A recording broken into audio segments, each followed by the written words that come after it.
And now on BBC Radio 4, Will Smith's godfather, played by Roger Allam, is trying to help Will through a rough patch. This week, he tries to teach Will to stand up for himself.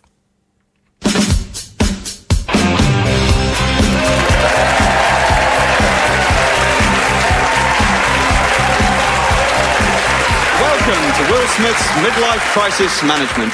As the title suggests, I've reached the middle of my life and I'm confused as to how I should behave. If you're in your 30s, not yet married or with children, and have disposable income to spend on yourself, then you're classified as living in middle youth. But all my life, I've wanted to be in middle age, where I can partake of the following activities. Wear a hat for driving. Have a doorman know my name at a Monte Carlo casino. Learn to play Queen's greatest hits on the harp. Smoke a pipe. Have a tame badger that I feed on my patio. Befriend a farmer. Have my own monographed writing paper. Become really good at whistling. Play Bond in Moonraker 2. And also get a wife. I like the romantic comedies of Reese Witherspoon and Anne Hathaway, but a single man going to see those films on his own will draw comments. There's one person I know can pull me out of this trough, and that person is my godfather, Peter Black. Peter, one thing I've noticed is that as I've got older, I've got more fearful. Well, you were always quite a fearful child. Was I? I think it was because your parents had so many rules in the house. Really?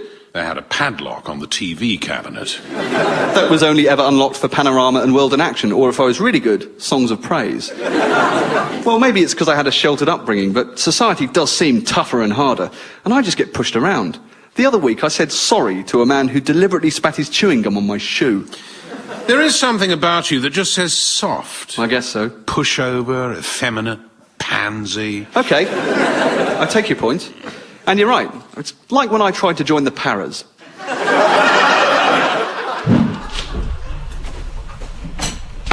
Hello. I've come to join... No! That was it. No eye or fitness test. At least failing on those counts would give me some dignity. He just said no and told me to go next door. What was next door? Games Workshop. You need to learn how to handle yourself, or at least to come across as more of a man. I mean, at your birthday party, when that guy said, "Nice party," you should have punched him in the chops. Why? He was giving me a compliment. He was being sarcastic. But it was a nice party. Well, it was terrible. It's the only party I've ever been to where when they sang Happy Birthday, they inserted the surname rather than the Christian name. Well, you're right about one thing. I do need to learn how to handle myself. This week I got into a fight with some girls on my way back from my local farmer's market. Hold up there. Talk me through it. Well, there's about 7 stalls comprising an organic butchers and grocers, homemade soap stand... Not the market, the fight. Oh, right. Well, I have to walk through this alleyway, and these girls were blocking my way. It made it hard to get my shopping trolley past. Excuse me. Oh, you forgot your slippers, Grandpa. Oi, mate, you dropped something. Your balls. One at a time, please. I don't wear slippers outside of the house, and I haven't lost my balls, although they were late in dropping. Give that back. Who's Marion? I can only assume you mean Marillion. Oh, it's well me. Look at his mixed titles, man. Washing up, chess club, man watching. Oh. Are you like gay or something? Oh, that is hard. It means people watching in general. It's man as in the totality of humankind. Oh, this music hurts my head. Why don't you clean the oven chips out of your ears, you tracksuit wearing benefit heifers? Ow! Get off me! Put him in the basket, man. Stop it! Put me down! I'm crushing a cauliflower. It cost me £5. They cracked eggs down my trouser legs. Because I was upside down, they trickled up my leg. It was like wetting myself in reverse. Man watching? It's music for when I am observing the species of man. What's on your iPod when you're eyeing us all up? Well, I've got Beethoven's Fifth, Mahler's Ninth, and then more contemporary stuff like Genesis, Land of Confusion. Sometimes when you talk, well, I wish there was an alarm under a desk. I agree, it was not my finest hour. I'm hoping that this week's guest will get you walking taller. In the last couple of years, I've got into rap music. It's like poetry from the streets. Well, this guy is one of the best. Let's have a big Radio 4 welcome in the house for 10 Shot.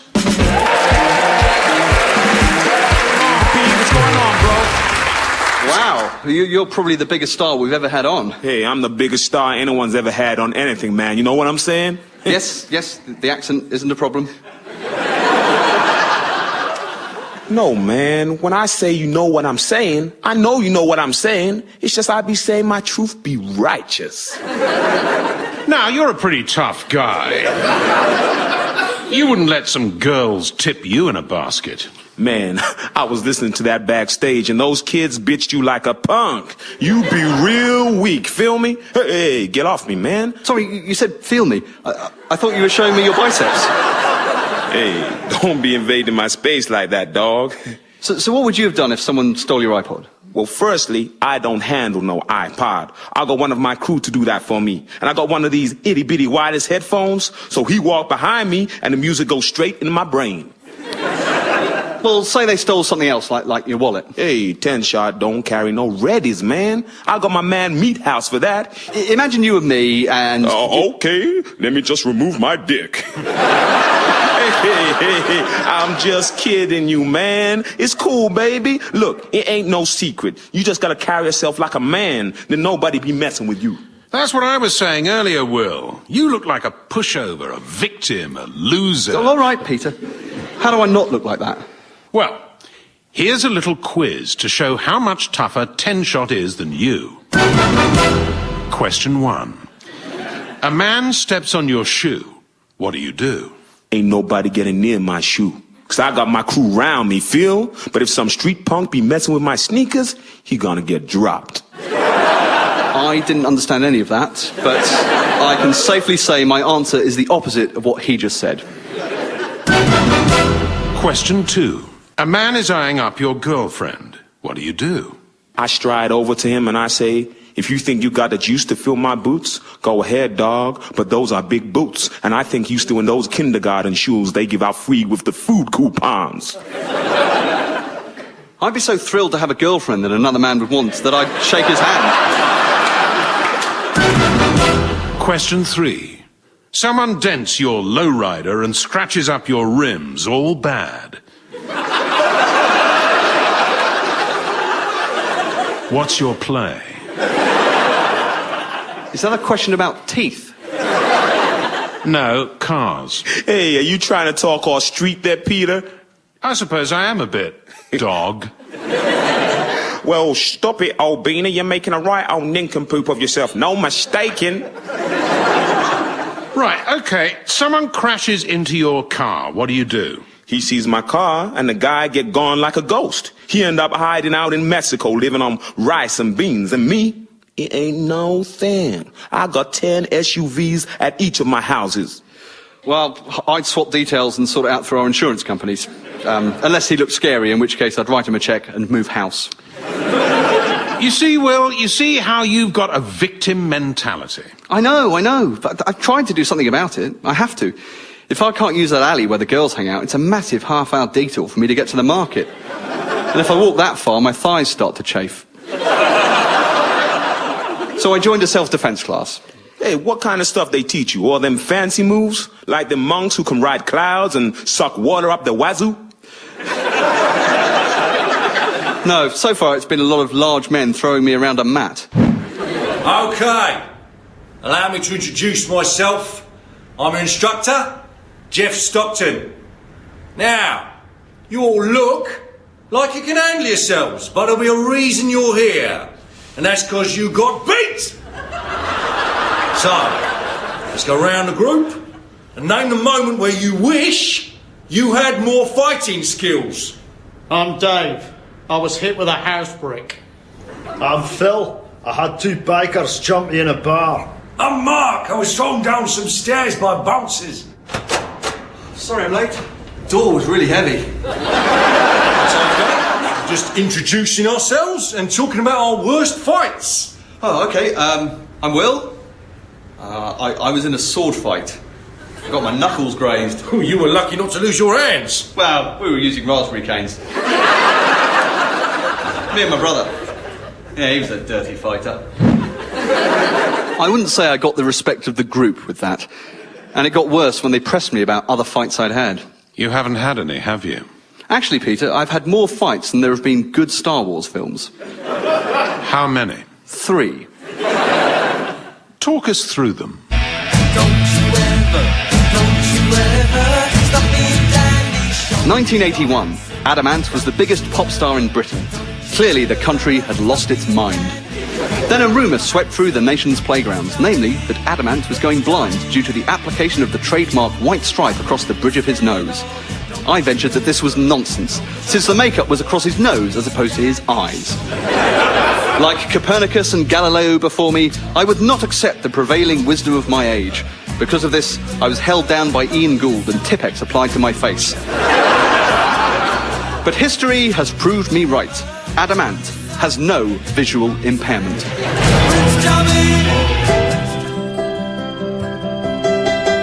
We fast forward to 1987. Richard Clayderman mania, or Claydermania as I like to call it, is all the rage. I am a massive fan and get tickets on the 5th row when he plays the local theatre. At the end of the gig, after a moving cover version of I Know Him So Well, he throws a silk scarf into the crowd. It landed on the 2nd row. I was caught up in the moment, and I may have elbowed a pensioner in the face getting to it. But she didn't have to throw talcum powder in my eyes. This time. The big wheel because I'm scared of heights. I know where to go on the dodgems because I don't approve of a driving ride that doesn't include proper road markings. That left the ghost train. A rubber spider hit me in the face and I panicked. I jumped out of the car and ran back down the tracks towards the entrance, where I was wrestled to the ground by the attendant. I may have made the situation worse by implying that he dodged both soap and taxes. That is some shameful business. I know it's embarrassing. That's why I want to learn how to handle myself, to impress women, and get a wife. Whoa, hold up there, man. Impress women all you like, but don't you be taking no wife. I'd really like to. I love shopping for cushions, scented candles, and bath oils. It makes me seem less sad if I'm doing it with a woman. And they will make you pay for stuff you don't even want, then steal it back off you. My wife, Yolanda, I should have seen it coming. We're doing the vows and the pastor says, for richer, she say, you know it.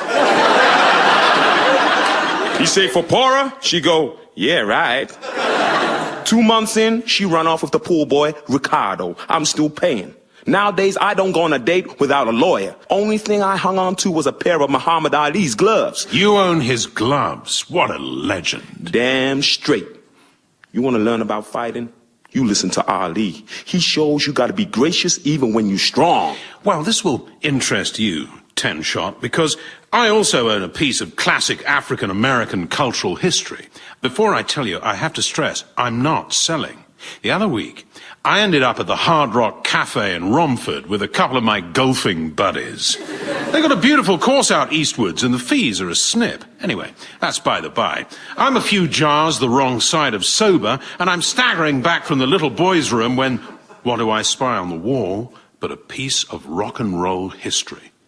A guitar that not only gave us some of the great rock and roll songs, but maybe even gave us rock and roll itself. So I think, what the hell? You only live once, and I find the manager and make him an offer. He couldn't be nicer. And I leave in a taxi, 10 grand lighter, but weighed down by the guitar of Mr. Nick Berry. Nick Berry? The legend himself. The guy from EastEnders and Heartbeat. Well, you idiot, you're thinking of Chuck Berry. I'm talking about Nick Berry, the guy who gave us Johnny B. Good and Roll Over Beethoven.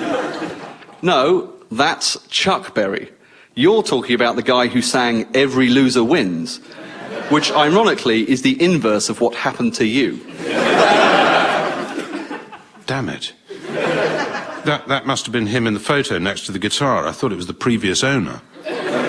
Who the hell is Nick Berry? I doubt even Nick Berry can answer that. I wonder if there are any Nick Berry fans out there who mistakenly bought a Chuck Berry guitar. Maybe we can do a swap. Peter, that is so unlikely that if it ever happens, I promise to walk into the hardest pub in the East End, go up to the biggest man and say, get your coat, you've pulled. In that case, I rescind the offer. Will, you'd be dead before you hit the floor. Fighting's all in the mind, dog. You got to know you're gonna win before you even throw a punch. But most men are tougher than me. True that, true that. How about you picture some guys you could beat down? Would that help? Sure it would. You need to feel like you can win. So, who could you beat down? Guys I could beat in a fight. Andrew Marr. No, broad shoulders, tougher than he looks. Plus, no offense to him, but he's not going to mind being hit in the face. Lembit Opik. Any politician that can publicly date a cheeky girl can really soak up the pain. No. Oh, Ian Lavender. Remind me. Pike in Dad's Army. How old is he now? Got to be in his 60s. In another 10 years, maybe. Gok Wan. You're assuming that homosexuals can't fight. 2 words. Reggie Cray. Theo Paphitis. No, I know him socially. The guy's an animal. What about the guy from Frasier, Niles? David Hyde Pierce. Yeah, he could beat you. No, we're supposed to be thinking of people I could beat. Oh, right. My bad, my bad. Oh. Woody Allen? Yeah, I reckon you could take him. Man's right. You need a lucky punch, but I reckon you could take him down. Great, so we've established that the one person in the world I could beat in a fight is Woody Allen. I'll carry that with me. That should give me the psychological edge in any confrontation. That's probably more helpful than your self-defense class. You may be right. I tried to get some specific advice from the instructor, but that just made it worse. And then the arm lock, and then the knee. Now, any questions? Yeah, Jeff, say you're attacked by a gang. Uh-huh. What's the quickest and most surefire way of taking people down? Simple. Grab the balls and twist. Yeah. And what about for girls? Well, I'd say the same thing to a woman. Grab the balls and twist. I mean, what if the attackers were women? What happened after that? Let's just say my nickname in the group is now the Duchess. He tried to get me used to throwing a punch. Come on. Give me your best punch. Hit me in the face. Yeah, in that sort of area, on the chin, like you did, just as hard as you can. Oh, come on, mate. Who do you hate? All the presenters of Loose Women. No, I don't feel comfortable with you pretending I'm a woman that you're hitting. Pretend I'm, Hitler. Look, you don't hate him that much. Come on, who really gets you going? Dermot O'Leary. All right, pretend I'm...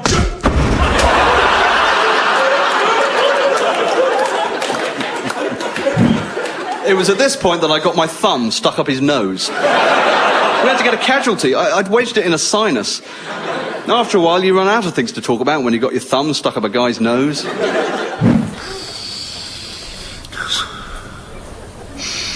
Does this happen a lot? No. What have you got against Dermot O'Leary? It's universal blokiness. The fact everybody seems to love him. The fact we're all meant to want to have a pint with him. The fact he called Big Brother's little brother BBLB. The fact he's on Radio 2. He's not Radio 2. It's the home of Wogan and Ken Bruce. If you don't stop talking, I will crush your throat. I don't know whether you've ever been to Casualty, but it's a nightmare. They should have a separate casualty department for drunks, junkies and weirdos, staffed by doctors who've been struck off. It's like a punishment detail for them to work their way back in. And where would you go? I'm not a drunk or a weirdo. I'm normal. I don't think sitting there with your thumb up a guy's nose constitutes normality. You've got that right. You got to get a strong rep. Your name's got to ring out loud. How'd you get your name? I took 10 shots. Wow. Whiskey or tequila? I can do one, then I'm out. No, man, bullets. I took 10 bullets. So I know what it's like on the streets, man. Hell's teeth. You're a medical miracle. I've never heard of anyone taking 10 bullets and surviving. Well, not all of them hit me. And some of them were blanks and... I suppose that would be a more unwieldy name, though. 10 shot, brackets, some blanks and misses. Violence ain't no thing to boast about. Then just use your real name. What black rabbit do you know called Humphrey Havisham? It's all part of the image, man. It ain't who you are, it's what you give off. I know. I mean, I've got to seem to be tougher if I'm going to be a convincing James Bond. Is that for a costume party? No, for the film. You're way too old. You're wrong. The average age at which an actor is cast as James Bond is 38 and a half. So I've got nothing to worry about. Yeah, whatever, man. I don't much like Bond. He's too uptight and English. Batman is the bomb. I wouldn't want to play Batman. He's an idiot. No, man. He got it going on. Batman is a billionaire. Surely, if he wants to tackle crime, he should spend some of his massive wealth on funding the police, urban renewal, victim support schemes, employment initiatives, etc., rather than tackling individual crimes on an ad hoc basis. Look, I don't watch movies too closely, right? Movie night at 10 shots, man, it's got a real party vibe, you know? That's crazy. You've got to watch a film with complete focus. No, man. Movies are for fun. Like my new movie, Lady Chatterley's Brother. You've got a film coming out. You think I'd waste my time on this crap sorting out your weak-ass problems? The only reason I'm here on Channel 4 is to promote my film. Channel 4? This is Channel 4, ain't it? Yes, it is. It's the 4th channel. I forgot to tell you, Will, that promoting the film was conditional on 10 Shot's appearance. Yeah, when you gonna play my trailer? It's part of the contract. And when's my man Will Smith coming on? I'm done talking to this cracker. But we'll play the trailer now then. Victorian England is about to get a taste of the hood. Baby got back. It's called a bustle. I'm going to marry Lady Chatterley, and there's nothing you can do to stop me. But she all over me like a fat chick at a Ben & Jerry's giveaway. My father will not allow it. Where I come from, girls don't let no man talk to them like that. No how. Ain't you people heard of Oprah? Oprah? Why, only last week we went to the marriage of Figaro. Daughter, you will marry Lord Fortescue, or you will be banished from Chatterley Manor. Talk to the hand, father. Ooh, Lord Chatterley, you got straight up punked. In a time when people don't know how to party, I must protest before the Queen. 10 Shot is building Rappingham Palace. One is not amused. At the lack of booty call. Lady Chatterley's brother, getting down with the crown.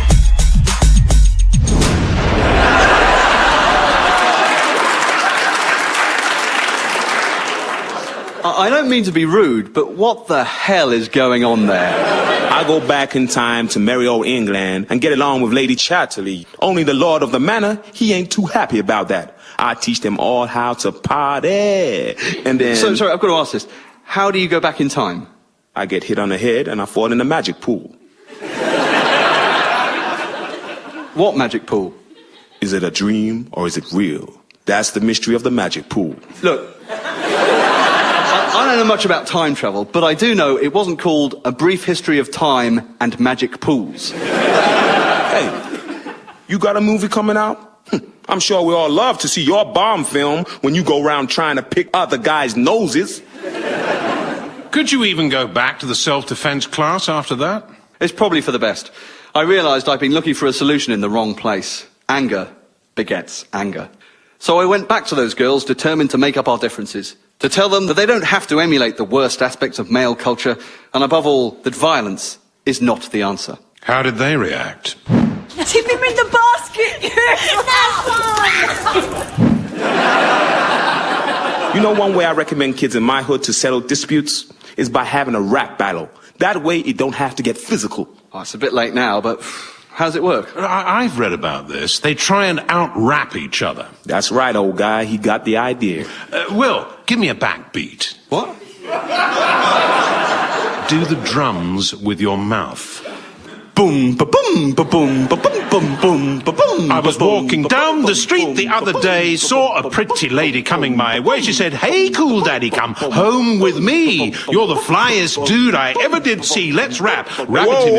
Do-do. Let's rap. Shut it down, Peter. Yo, shut it down, Peter. You sound like you're advertising Cheerios in 1983. Forget it. Maybe you can avoid stepping to it by having a Yo Mama contest.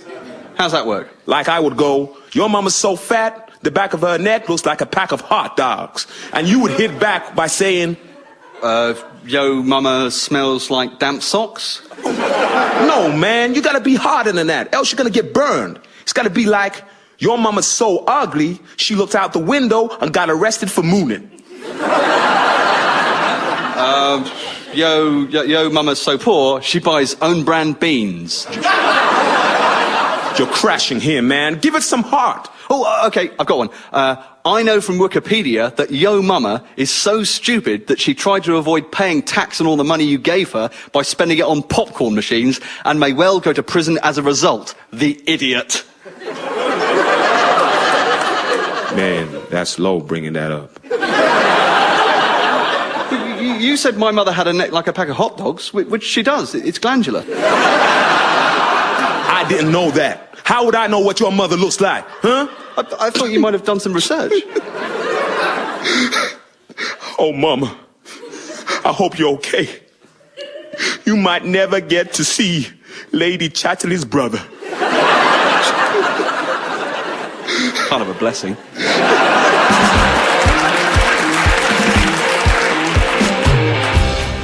Well done, Will. This is real progress. You've made one of the hardest men in rap cry. What have you learned here? Do you feel tougher? What do you take from this? Always check the rules of games and picture any future assailant as Dermot O'Leary. Will Smith's Midlife Crisis Management was written by Will Smith and Roger Drew. It was performed by Will Smith, Roger Allam, Jimmy Attenborough, Ewan Bailey, Simon Greenall, Jill Cardo, Gunnar Cowthery, Roger Drew, Robert Lonsdale, Manjit Mann, Paul Ryder and Dan Starkey. The producer was Talusha Gilani.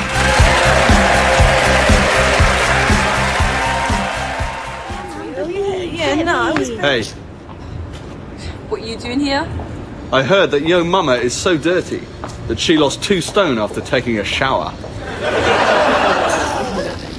Don't worry, I'll climb in the basket myself. I brought my own eggs. And next week, Will tries to recover his missing cat from a kidnapper.